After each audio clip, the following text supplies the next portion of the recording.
On est avec Fred Bastien, parler people, techno, tout ce qui bouge. Les choses importantes de la culture web. Et de la vie. Les jours. C'est un retour pour Fred Bastien. Un grand plaisir. Je suis tellement content d'être avec vous. Mais on va parler de sujets importants et de sujets très importants. C'est juste ces 2 degrés-là d'importance. C'est pour ça qu'aujourd'hui, la solitude et peut-être Star Wars, si on a le temps de se lancer. C'est important et très important. Ce qu'il faut savoir, ça c'est digne de mention, c'est que Fred envoie plein de sujets.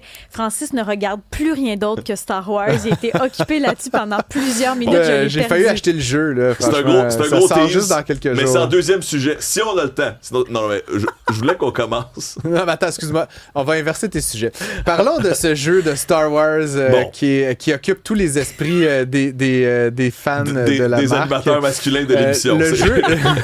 Le jeu, quand même, Fred, consiste à nettoyer l'étoile de la mort avec un pressure washer. C'est ça? Ouais? On part de la base. Il y a un jeu vidéo qui existe, qui est très populaire, qui s'appelle Power Wash Simulator 2.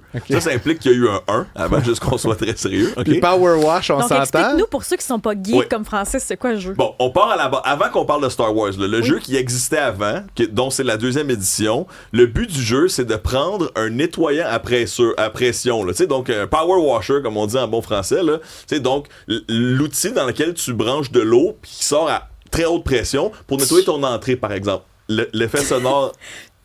Exactement, Isabelle, c'est l'effet sonore exact.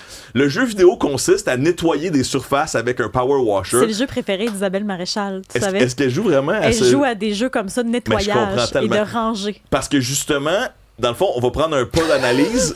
Ça crée de la dopamine de voir un avant-après aussi efficace. Il y a plein de gens qui ont envie d'être zen, qui n'ont pas envie de jouer à des jeux stressants, de fusils, etc., qui peuvent faire monter ton cortisol, faire monter ton hormone de stress. Alors, à la place, tu nettoies. Tu prends un power washer et tu enlèves la saleté. Donc, tu n'as pas assez de ménage dans ton quotidien, tu le fais aussi dans tes jeux. Moi aussi, je me suis dit, moi, il me semble que je ferais le ménage chez nous. Avant toute chose. Tu faisais ça, pour vrai, au lieu de dans l'écran, mais non, là, t'es sur le divan, puis tu peux... Et donc, il y a une version maintenant spéciale Star Wars. Le 16 juillet sortira l'extension pour Power Wash Simulator 2, l'extension Star Wars. Alors, effectivement, on pourra donc nettoyer des vaisseaux spatiaux de Star Wars, incluant la Death Star que tu as nommé. On incarne un droïde de Star Wars de type génération 5, peu importe ce que ça veut dire. C'est ce que j'ai lu en lisant sur le jeu vidéo en question. Et l'intrigue, c'est de nettoyer les endroits de Star Wars. Et là, je trouve qu'on ajoute un niveau à l'idée de la dopamine, de ça fait du bien de nettoyer avant-après, parce que nettoyer un vaisseau spatial, ça, c'est zen en maudit. Il n'y a pas grand-chose à nettoyer, tout est stérilisé. Non, mais dans la vidéo là, qu'on a vu passer qui annonce le jeu du 16 juillet prochain, on sent vraiment un avant et un après. Le vaisseau spatial a été cochonné. Il date pas d'hier, là, exact. Okay. Là, on sent qu'il y a comme les années, peut-être les millénaires, peut-être les centaines de millénaires qui ont fini par poussiérer les contrôles, la salle de contrôle, les ailes du vaisseau spatial, etc. Ah, voilà, c'est la nouvelle d'aujourd'hui. Non, il y a d'autres mais nouvelles. Quand même, là, juste pour compléter, parce que mettons qu'on commence à jouer à ce jeu-là, à la fin, c'est quoi le but? Il n'y a pas de but. J'ai l'impression que c'est une question philosophique.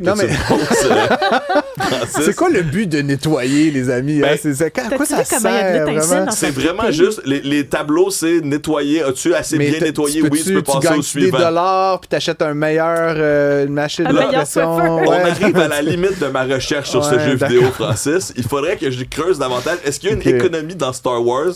Est-ce que le concierge du vaisseau spatial finit par devenir Jedi un jour? Si vous avez déjà joué à... Comment ça s'appelle?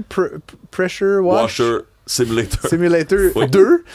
Écrivez-nous à 187 Cube Radio. J'aimerais savoir quel est votre niveau de talent. Power Wash Simulator. On leur fait de la pub, c'est incroyable. Malheureusement, je vais perdre Francis les 16 et 17 juillet à cause de toi, Fred Bastien. Je vais prendre congé pour jouer à Power Wash Simulator 2. On avait un sujet un peu plus sérieux quand même. Puis là, pour de vrai, c'est lui qui est venu me chercher, moi. Moi aussi. On voulait quand même éliminer ça de notre liste, parce que c'était très important. Mais la solitude, Fred Bastien. La solitude avec un grand S. On part... Il y en a qui disent que c'est le mal du siècle, la solitude. Il y en a qui disent que on n'a jamais été aussi seul. Il y a une pénurie d'hommes seuls. On l'entend beaucoup sur Internet. fait, là, bon, est-ce que c'est gonflé, est-ce que ça sert un narratif? Mais c'est certainement un mot qui revient souvent. Et je trouvais intéressant la perspective de Derek Thompson, qui est un journaliste de chez The Atlantic, qui disait, le problème, dans le fond, de l'Amérique présentement, j'ai inclus là, l'Amérique du Nord, donc le Canada, le Québec aussi là-dedans, c'est pas qu'on est trop seul, c'est que dans le fond, on l'est pas assez. Parce que quand on se sent seul, mais c'est un mécanisme de notre corps pour nous dire « Hey, tu devrais aller voir des gens, tu devrais aller voir du monde. » Mais nous, on n'est pas assez seul parce qu'on est constamment devant des écrans qui nous donnent l'impression qu'on est avec du monde. Tu sais, par exemple, on surfe sur les réseaux sociaux, on regarde la télévision, on est constamment en présence d'êtres humains sur des écrans, ce qui peut-être comble un peu notre besoin de connecter, mais pas tout à fait. Pas autant que si on prenait un souper avec quelqu'un qu'on apprécie, ou si on voyait des membres de notre famille, ou si on voyait des amis, ou on faisait des activités avec nos amis, par exemple. Moi, j'ai l'impression qu'on ne sait pas comment apprivoiser la solitude, d'accepter d'être seule, de faire des choses toute seule, d'aller au cinéma. Moi, je fais beaucoup de choses toute seule. Ça m'a pris beaucoup d'années de thérapie, mais d'accepter que la solitude, c'est pas une défaillance ou c'est pas négatif. C'est pas d'être seule tout le temps, 7 jours sur 7, mais d'apprendre à vivre seule, de faire des activités seules.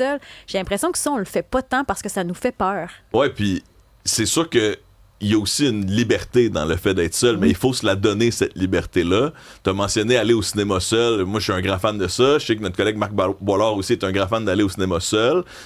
Là, puis moi, j'ai l'impression que je parle d'une vie qui existait avant il y a 5 mois, où là, j'ai eu un enfant. Là, je ne suis jamais seul. C'est extrêmement rare. Ça peut arriver des fois dans une ride de char, mais c'est beaucoup plus rare. Mais quand tes enfants sont vieux ou si tu n'as pas d'enfants, moi, je vais même souper seul au resto, ça m'arrive. Là. Puis comment tu trouves ça? Est-ce que tu aimes ça? Moi, ça me dérange vraiment pas. À un moment donné, c'est vrai que c'est le fun d'être accompagné puis tu partages, mais d'être seul, des fois, ça fait vraiment du bien. Ouais. Puis, est-ce que tu as des réflexions que tu n'aurais pas si tu étais en présence de d'autres personnes? Est-ce que tu fais des bilans avec toi-même? Comment ça marche dans ta tête, Isabelle Perron? À certains moments, je peux faire des bilans, puis à d'autres moments, je trouve que je suis plus ouverte au monde extérieur. Le serveur, comment ça se passe? La table à côté. Là, j'observe que le couple-là, ils se regardent pas, puis ça fait 1 heure qu'ils n'ont pas parlé. Je trouve Est-ce que c'est une date Tinder? Oui, ça, j'adore ça. On regarde les tables à côté, puis on essaie de deviner si c'est une date ou non. Ça, j'invente des vies. Cette psychanalyse est une présentation de Power Wash Simulator 2. Non, mais toi, Francis Gosselin, est-ce que tu es capable d'apprivoiser ta solitude, même si tu es papa de 2 jeunes enfants avant c'est ça? un vrai enjeu. Puis tu sais, t'en as un, là, puis je dis pas que c'est similaire, mais moi, je suis encore pire, en avantage numérique, parce que j'ai un seul enfant. Toi, t'en as 2, c'est zone. Mais ça, je l'ai déjà verbalisé à madame, que tu connais, mais j'ai l'impression, moi, de ne plus jamais relaxer. Comme, il y a une affaire de solitude, I guess. T'sais, des fois, je me lève tôt le matin. Moi, je me lève très tôt par rapport au reste des membres de ma famille. J'ai 2 petites marmottes, comme j'aime le dire. Là. Ils se lèvent très tard, mes enfants, ce qui est une chance. Je me compte bien chanceux. C'est vrai que moi, je me lève même le week-end vers 5 heures. Puis j'ai comme cette heure ou 2 de solitude. Mais sinon, honnêtement, les week-ends sont pas reposants. La semaine, le soir, le matin, c'est un feu roulant. Puis ça des fois, ça me manque d'être comme... Je sais pas si c'est un rapport de solitude, mais un rapport au calme. Au zen. Ouais, genre, il y a jamais ça. Puis, honnêtement, tu sais, là, je me dévoile. Là, c'est très psychanalytique, ton segment, finalement. Mais ça fait plaisir. Mais pour de vrai, je me lève tôt. Puis, des fois, j'ai comme pas hâte. Je suis comme stressé d'entendre le premier couinement. Ou, tu sais, comme... Ouais, mais j'y tiens, mais en même temps, c'est pas si reposant parce que je sais qu'inévitablement, dans 45 minutes, ça s'arrête. Ça viendra. Puis, c'est comme un genre d'épée de Damoclès sur mon moment zen que, genre, ça finit très bientôt. Mais ça, c'est un enjeu vraiment important dont tu mentionnes qui pourrait faire l'objet d'un autre sujet, mais ça, l'espèce de manque d'espace mental. Puis tu sais, je me plains pas, là, je suis heureux de ma vie. C'est une mention. Mais tu sais, mais les femmes, c'est pire, là, tu sais, puis je compatis, genre, puis je salue ma blonde d'ailleurs, mais tu sais, elle est encore plus engagée, puis tu sais, surtout dans la première année, tu sais, l'allaitement et tout, là, c'est comme, c'est vraiment non-stop. C'est là, hardcore. Les l'allaitement, gars, c'est incroyable. Tu dis dans le char, là, les gars, on a des petits 15 minutes par ça, là, ma blonde, elle a eu 0 minutes pendant 365 jours, là, fait que, voilà, bravo, mesdames. Donc, respect infini, non, exact. Puis on salue ma blonde qui nous écoute peut-être, qui est extraordinaire. Je la salue. Son nom? Hélène. Salut Hélène. Ouais. On salue également Pierre et Bruno, qui les deux saluent le fait d'être seul. Petit café le matin avec le journal au resto, c'est le fun. Pierre, il dit que c'est un solitaire heureux.